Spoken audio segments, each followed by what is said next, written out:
Hello and welcome to Pivot Point 3.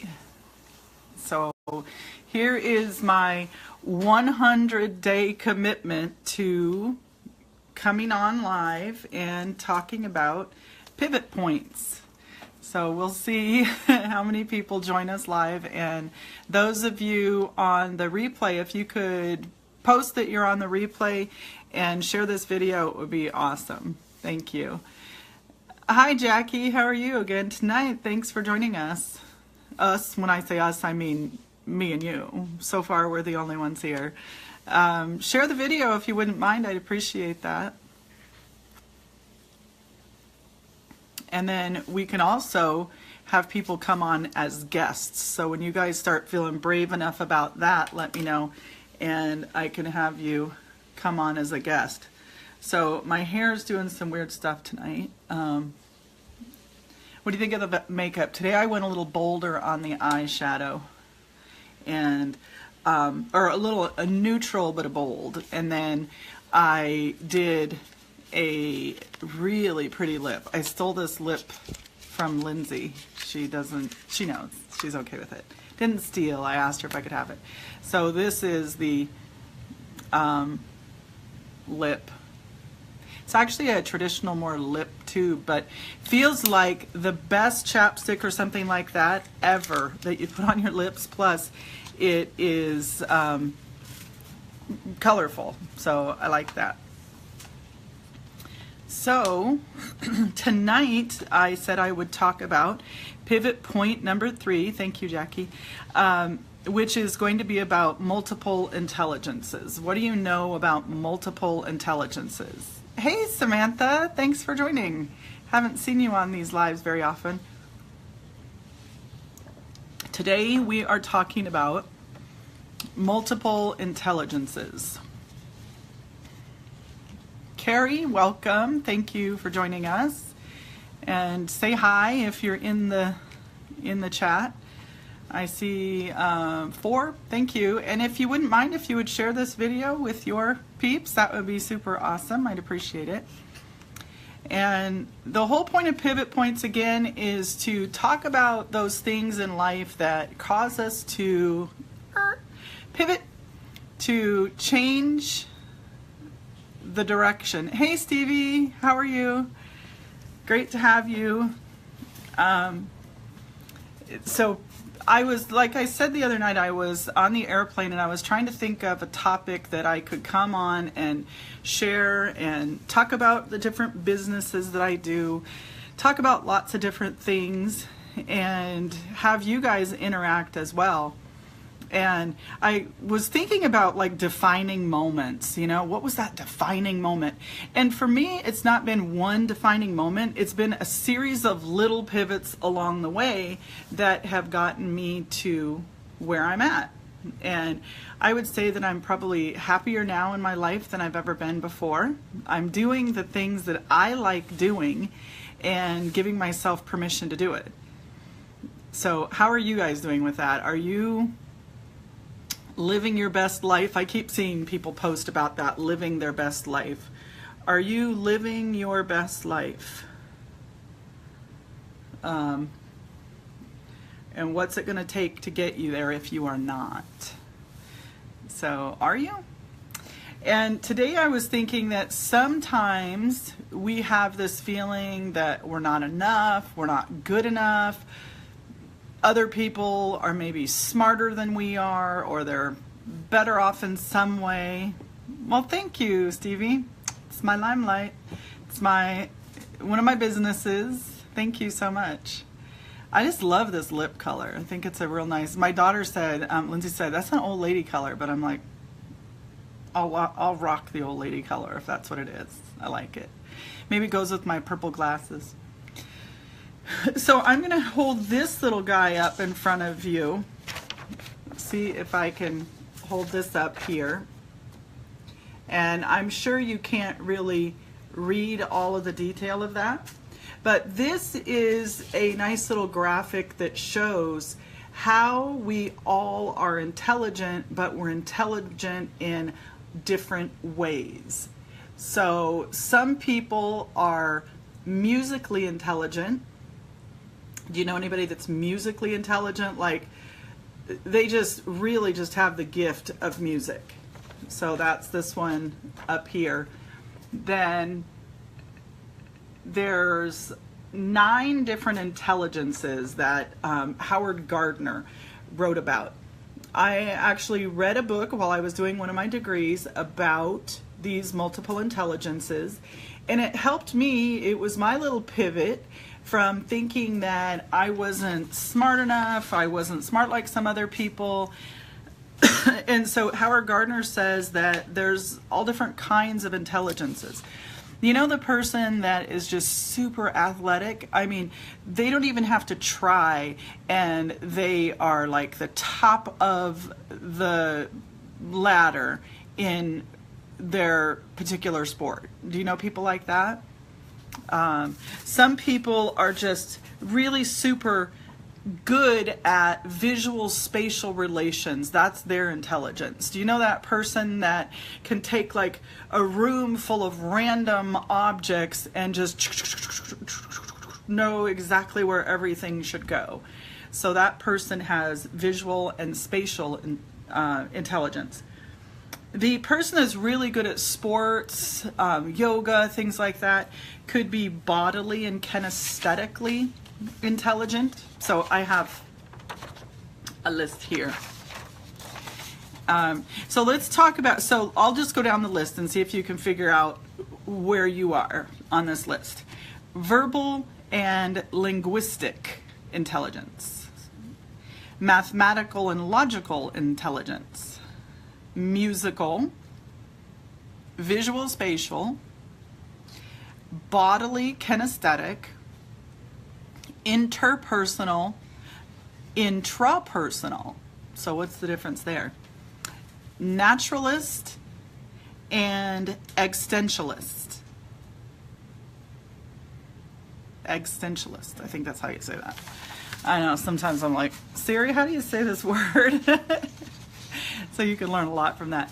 And I went online and I just did a little bit of research. Well, because I'm a doctor, so that's what we do with PhDs, is we do a little bit of research. And there's my beautiful little granddaughter.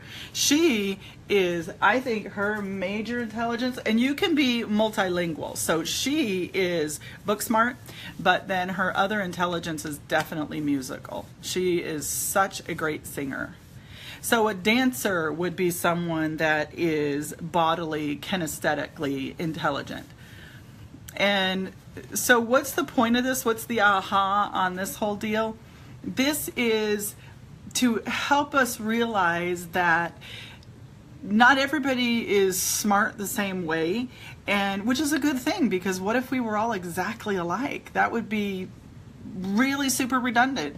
We don't need everybody to be great ball players. We don't need everybody to be good doctors. We don't need everybody to be mathematically wise.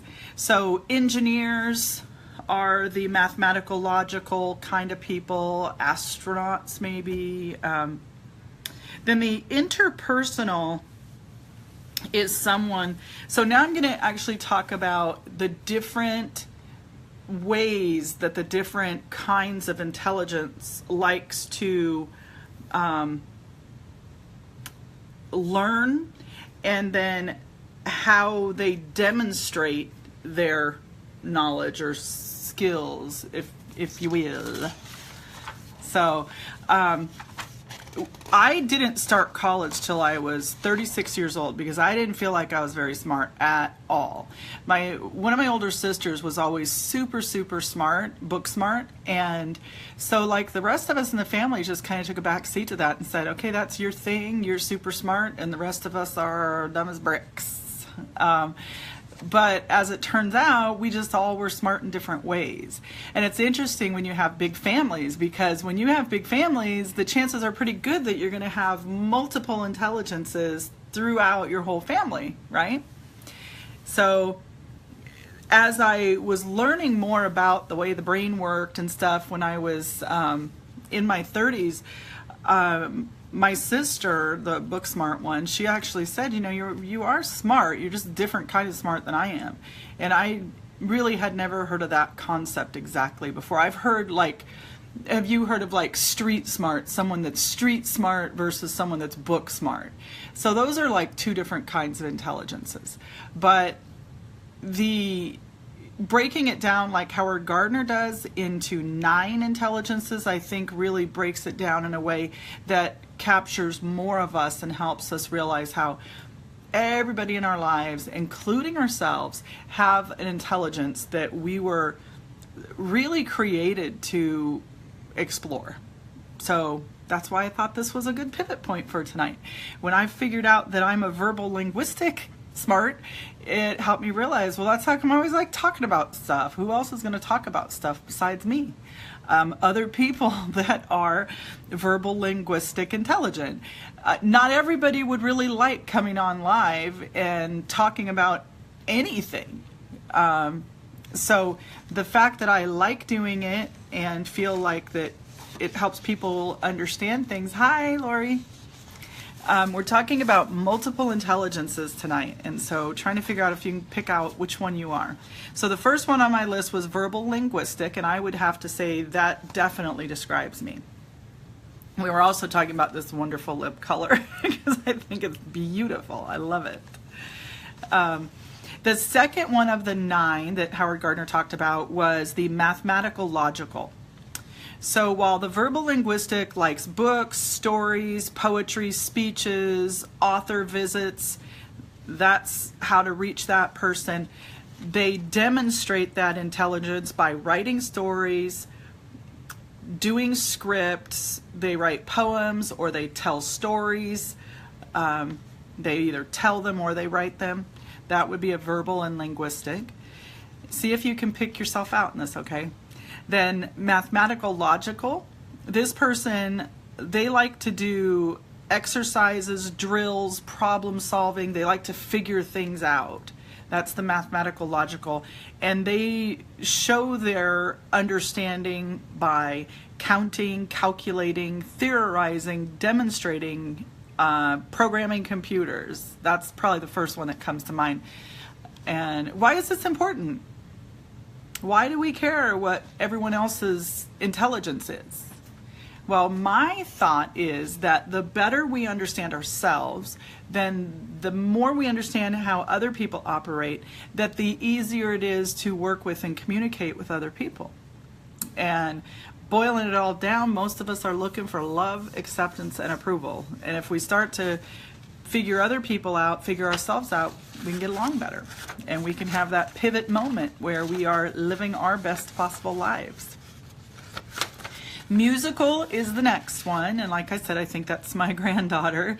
And the way that you get subject matter when you are musical is through tapes, CDs, going to concerts. People that are musical intelligence, they like to perform, they like to sing, they like to play, they like to compose. Those are some of theirs. Hi, how are you? Delois, great to have you join us. Talking about different kinds of intelligences of all the different peoples of the world, and this was a major pivot point for me because I realized when I was in my late 30s that I wasn't dumb, I just had a different intelligence than other people. And that gave me the courage to try to do more things than before when I thought I wasn't a very smart person. Okay, then the next one on the list is bodily kinesthetic. So you know what kinesthetic is, right? The hands-on, the movement. So they access knowledge through movies, animation, exercises, physicalizing concepts. Boy, that's a hard thing. Physicalizing concepts. What does that mean? So they turn a concept into something physical. So if you're talking about Rubik's cubes, maybe they all try to be a human Rubik's cube to understand how to twist it and turn it and make it work. Whereas that mathematical logical, they'll just take the toy itself and work on it. Congratulations, by the way, on that baby boy Orion. Can't wait to meet him. So the bodily kinesthetic They like dance recitals. They demonstrate their athletic performance or their competition. That's how they demonstrate their intelligence. Interpersonal, not intra, but interpersonal. These people like to be in teams. They like to do group work. They like to be a specialist role. And they show their knowledge by doing plays, debates, panels, and group work. So do you know people like that? That they are very intelligent with interpersonal. They do their very best when they are working as part of a team. And when you're thinking about your spouse or you're thinking about your partners or your children, if they don't share your intelligence, it might be hard to really notice what their real strengths are. Or maybe they don't see it in you as a strength. So by understanding this material, then it can help you have much better relationships with people. Then intrapersonal is that person that really likes to have reflection time, meditation. They do more like exercising, like yoga. They just really go within themselves to refresh and to show their intelligence. So these people really love doing journals. They write memoirs. They love a diary. They like working on changing behaviors and habits, and they really like personal growth. So do we each have only one kind of intelligence? Probably not. Most of us have multiple intelligences, but we have, like in a recipe, we have more of one than another. And so by understanding what makes you uniquely you and starting to pick out what other people have and value and appreciating how when those come together that you can be like way better than either one separately, the synergistic effect of getting the best of everything that each of you has to offer. You think? Then two more. Naturalist, and this is the person, I would say my friend Carrie is a naturalist. She can grow things. She's just really good at it. She's good at gardening. She understands the different plants and how good they are for you, and just really, really naturally seems to come by that. So the naturalist intelligence, maybe they like building terrariums and aquariums. They like to do classes for pets. They do farming, botanical gardening. They like to go to the zoo. They do nature walks, museum visits. This is how they incorporate things into their lives. Hey, Jeanette. And so the naturalist, you might see this person demonstrating their intelligence through their collections. They like to collect things. They like to classify and categorize.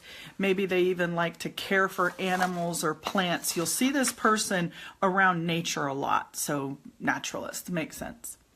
And then the last one is existential. And this is the person that is very much like right now with what's going on in Texas.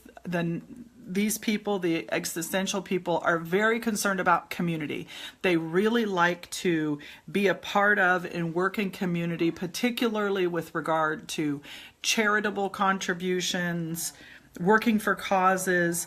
They might even be way into astrological signs, and they often are doing a lot of community service. So those were the 9 of the multiple intelligences from Howard Gardner. And I had the big aha or pivot for myself when I realized that I, at a pretty young age, when I was still in high school, and I just knew I wanted to do television. I wanted to be in television. I wanted to be a news anchor. I mean, Barbara Walters was my hero. How many people can say Barbara Walters, was our hero? Well, she was my hero. You remember when people used to say that? Not very nice. Sorry, stop that. But I just love the fact that she was always out talking to people, interviewing people, learning about people through talking to them, interviewing. And I just thought that is the perfect job for me. Absolute perfect job for me. But then what happened over the years is everybody's in my world. And if you read Finding Your North Star, Finding Your Own North Star by Martha Beck, you'll read in there where she talks about the everybody's, that, well, everybody thinks that I should be a teacher. Everybody thinks that I should go work for the health department. Everybody thinks, and when you boil it down, really your list of everybody's is maybe 3 people, maybe 5 people. Your everybody's is not like 100 people. You do not have like 100 people influencing you on what they think that you should do. It's just not reality. Hi, Janet, and another one of my cousins. I am so excited to be able to connect up with all the cousins on both my dad's side and my mom's side. I know the gigantic family. You guys look at me and you go, oh my God, you look like Grandma Sue or Aunt Sue. I definitely look like my mother. So getting to the everybody thinks you should do blah, blah, blah. Well, the one person that knows better what you should do is you. So living your best life is all about you pivoting to what it is that you are meant to do. And each of us has giftings that we were given at birth. We were born into this world with certain knowledge, skills, and abilities that we would be able to more easily get than others. So again, and I'm going to read these, I'm going to hold this back up again. I'll see if I can hold it steady. It's kind of hard to hold it steady. So these are the intelligences. There's the verbal linguistic, which is the person that talks and writes stories. They write scripts, poems, they do speeches. The mathematical logical is the person that likes to solve problems. They like to calculate, they like to theorize, maybe they program computers. Musical, they do performing, singing, playing, composing. Visual spatial, this is someone that is into drawing, painting, illustrating, graphic design, collage making, poster making. They're into photography. Bodily kinesthetic, these are people that do dance recitals, athletic performances or competitions. Interpersonal, again, was people that likes to do plays, debates, panels, group work. Intrapersonal is the person that does journaling, they write memoirs, they are interested in doing diaries, they are really into personal growth. The naturalist is into collecting, classifying, caring for nature, caring for animals. And the existential is into community service and volunteerism. So when you think about these 9 intelligences and think about all the different people that you know, how many people do you know? I mean, does it cover like all of these 9? Do you know people that fit into each of these? How many do you have? How many intelligences do you have that I listed? So that was the purpose of tonight's, what's it called? Pivot points. So that was our pivot for tonight. We were looking at, once we knew we were intelligent in this way, it cleared a lot of that bad negative thinking and freed up the minds to be able to be more successful in an area that we naturally would come by success. So hopefully that's what you got out of tonight. And if you don't know what your intelligence is, ask some friends. Ask a few people what they think it is. And if you don't know what those 9 were, again, you can look up Howard Gardner, Multiple Intelligences, and look up the version where there's 9 because they added one late in the game on it. So hopefully this was some good information for you guys. And if you come up with a pivot point, that something in your life that made you go, wait a minute, I'm going to move in a different direction. Wow, that's an interesting new take on something. Let me check that out. Be sure and make some comments or private message me, and I would love, love, love to talk about it. Thank you so much, you guys, for joining. I really appreciate it, and I will talk to you tomorrow with pivot point number 4. Thank you.